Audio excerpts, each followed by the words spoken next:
Hey everyone! That's my best friend.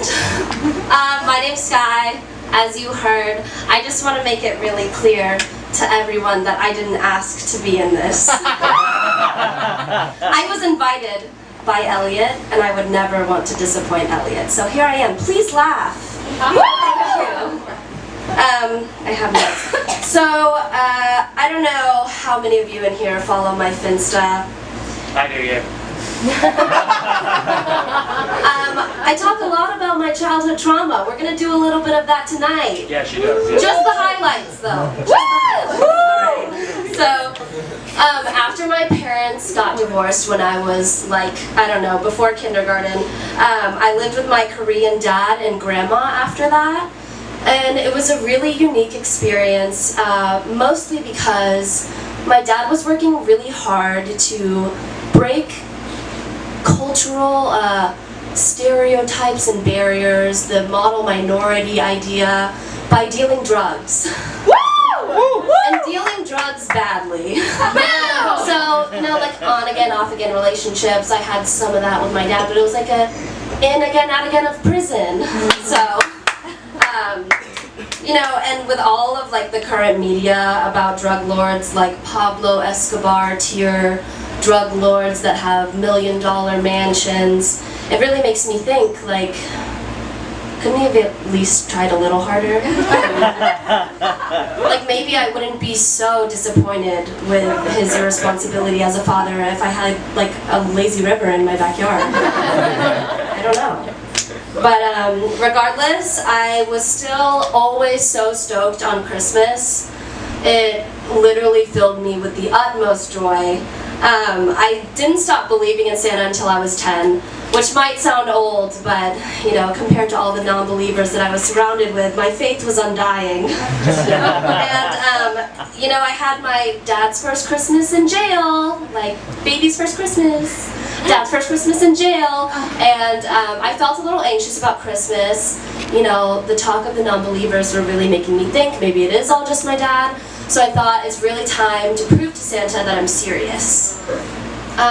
So, I shit you not, this is very factual. One night, like 2 weeks before Christmas, because I wanted to consider Santa's processing time, I got on my knees and I prayed.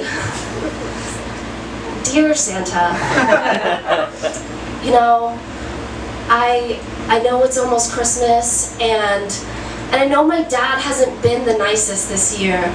But please, please, for me, could I please just have the volume 1 through 7 manga collection set of Tokyo Mew Mew? That's all I want.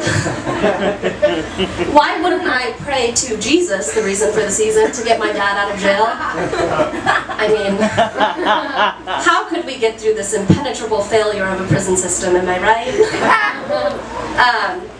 But, you know, other than that, as a kid, I was passing my time by spending way too much time on the internet. My grandma was scared of the white kids that lived in the cul-de-sac next to us, so she never let us go outside to play with them.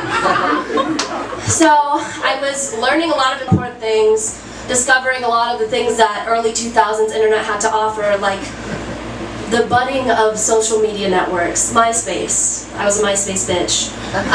Early 2000 memes, and also discovering porn way too early. But I used to spend a lot of time in MySpace chat rooms, role-playing. I know what you're thinking.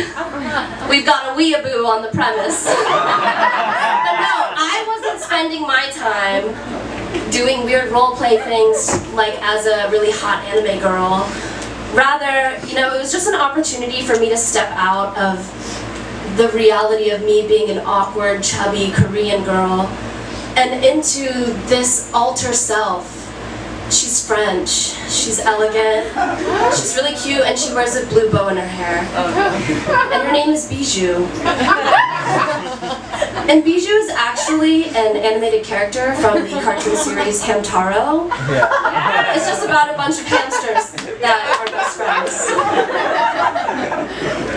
Hamigos, if you will. And so that's